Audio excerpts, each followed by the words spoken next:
Antes de sumergirnos en la intensa historia de hoy, un breve recordatorio: más del 90% de nuestros espectadores ven nuestros videos pero no están suscritos. Si disfrutas contenido como este, tómate un segundo para presionar el botón de suscribirte y activar las notificaciones para no perderte ninguna actualización.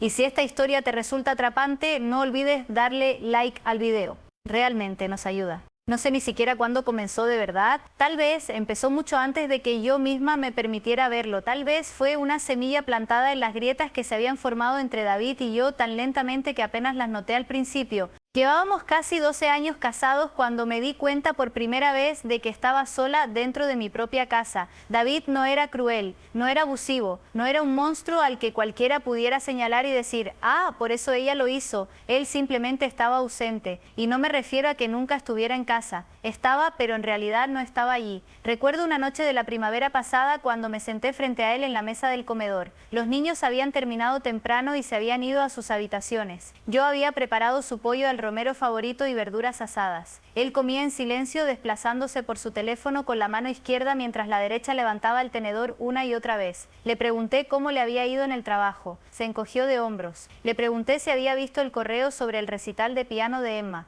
Gruñó. Le pregunté si le gustaba la comida. Asintió sin levantar la vista. Recuerdo mirarlo, la curva de su cabello que se estaba afinando, la forma en que sus gafas se apoyaban en la punta de su nariz. Recuerdo querer que me viera, que realmente me viera. No lo hizo. Y cuando nos fuimos a la cama esa noche, se acostó, se dio la vuelta y se quedó dormido en cuestión de minutos, mientras yo permanecía despierta, mirando el techo, preguntándome cuándo fue la última vez que me tocó como si realmente quisiera, y no solo por costumbre. Quiero dejar esto claro. Nunca me desperté una mañana y dije: hoy traicionaré a mi esposo. Ni siquiera sabía que era capaz de hacerlo. Si me hubieras preguntado en ese entonces, habría jurado por la vida de mis hijos que jamás haría algo así. Pero la vida no siempre se anuncia en grandes momentos dramáticos. A veces son solo pequeñas decisiones que se cuelan más allá de tu guardia, una tras otra. Hubo una recaudación de fondos de la escuela en abril. Yo estaba en el comité de planificación porque siempre intentaba llenar mis días con algo. Me hacía sentir útil, me hacía sentir necesaria.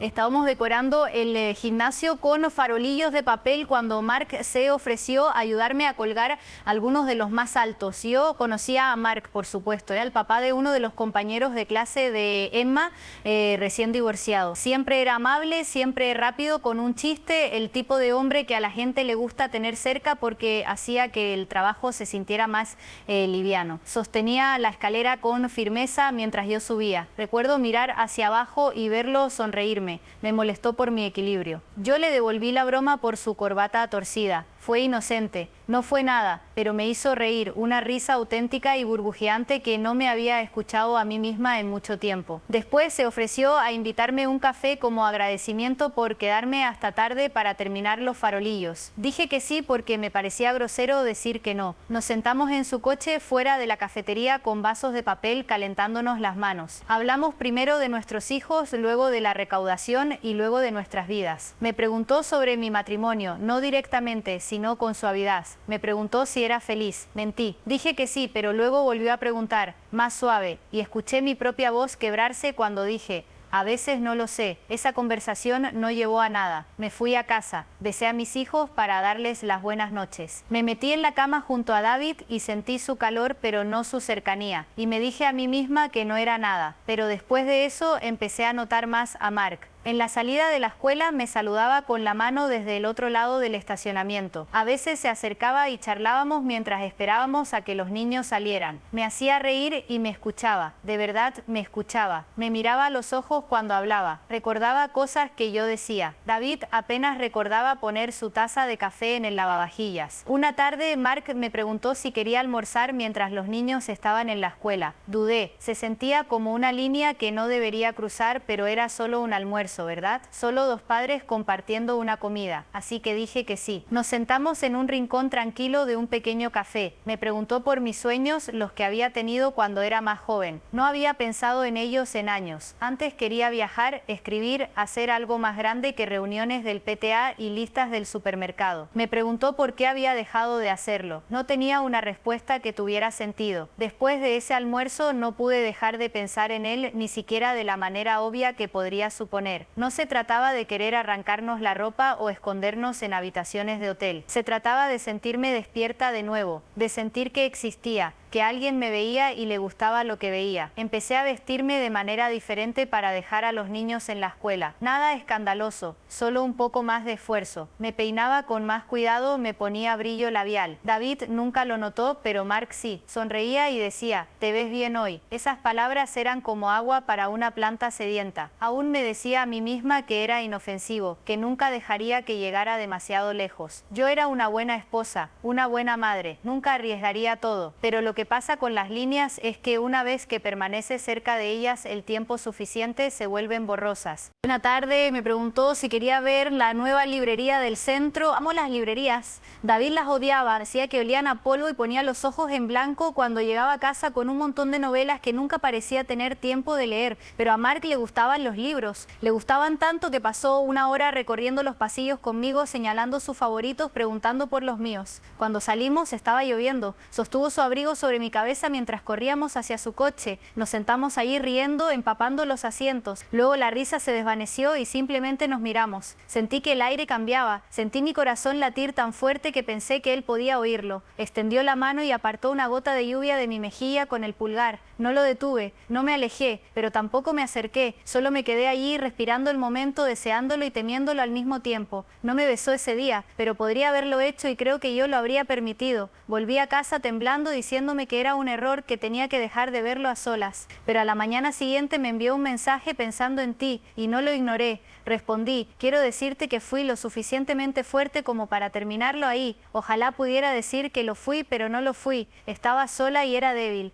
Y la verdad es que una parte de mí quería seguir sintiéndose vista aunque estuviera mal. Una semana después me preguntó si quería dar un paseo junto al lago. Le dije a David que iba al supermercado. No sé por qué mentí. Podría haber dicho simplemente que necesitaba aire fresco, pero mentir hizo que pareciera que estaba haciendo algo real, algo que sabía que no debía. Caminamos durante una hora solo hablando. Me contó sobre su divorcio, sobre lo sola que se sentía su casa por la noche. Yo le conté cómo a veces David y yo pasábamos días sin decirnos más que unas pocas palabras prácticas. Le conté cosas que nunca le había dicho a nadie, cosas que ni siquiera me había dado cuenta de que había mantenido encerradas. Cuando regresamos a nuestros coches, sentí esa misma carga eléctrica en el aire. Me miró como si estuviera memorizando mi rostro. Me preguntó si podía besarme y debería haber dicho que no. Debería haberme dado la vuelta, pero no lo hice. Se lo permití. No fue un beso de película. No hubo música que subiera, ni fuegos artificiales. Fue cálido y suave y real. Y cuando se apartó, vi en sus ojos exactamente lo que temía. Esto ya no era inofensivo. Esa noche David me preguntó si estaba bien. Por un segundo estuve a punto de contárselo todo. Estuve a punto de confesar, de suplicarle que luchara por mí, por nosotros,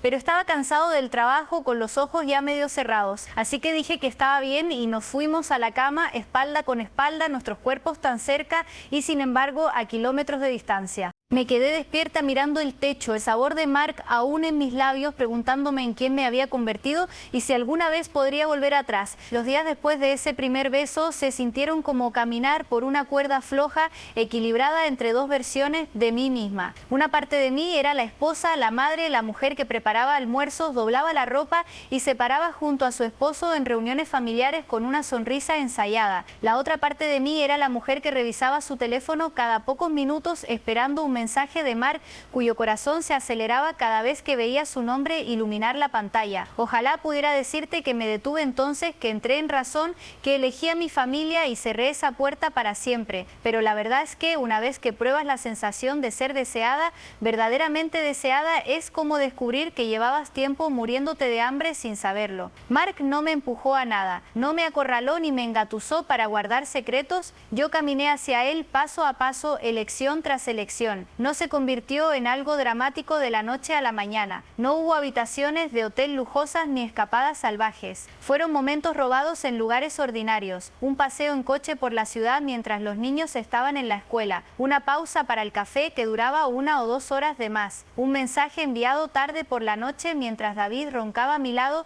su espalda como un muro frío entre nosotros. A veces miraba a David y me sentía enferma de culpa. Lo observaba atarse la corbata para ir al trabajo por la mañana y pensaba, ¿cómo puedo hacerte esto? Pero luego se iba sin un beso de despedida, o llegaba a casa y se quejaba del desorden en la cocina, y esa culpa se retorcía en resentimiento, como si fuera en parte su culpa por no notar lo lejos que me había alejado. Un jueves por la tarde le dije a Mark que no podía volver a verlo. Estábamos sentados en su coche al borde del parque donde nadie que conociéramos parecía ir nunca. Le dije que estábamos cruzando líneas que no podíamos descruzar. Le dije que amaba a mi familia. Le dije que esta no era la persona que quería ser. No discutió, solo me miró con esos ojos tristes suyos y dijo: si eso es lo que necesitas, lo respetaré. Apartó mi cabello detrás de mi oreja y besó mi frente. Y casi sentí como si se estuviera despidiendo para siempre. Ese día volví a casa decidida a arreglar mi matrimonio. Planeé una buena cena. Me puse un vestido que no había usado en años. Encendí velas, algo que no hacíamos desde antes de que nacieran los niños. Cuando David llegó a casa parecía sorprendido, casi incómodo. Preguntó si era nuestro aniversario. Me reí y dije que solo quería una buena velada. Le serví una copa de vino y le pregunté por el trabajo. Me dio las mismas respuestas cortas. Le dije que extrañaba hablar con él. Me miró como si hubiera hablado en un idioma extranjero. Comimos casi en silencio. Después encendió la televisión mientras yo lavaba los platos sola. Cuando le pregunté si vendría a la cama temprano, dijo que estaba cansado y quería terminar de ver el partido. Me quedé en la cama mirando el techo hasta que finalmente se metió a mi lado,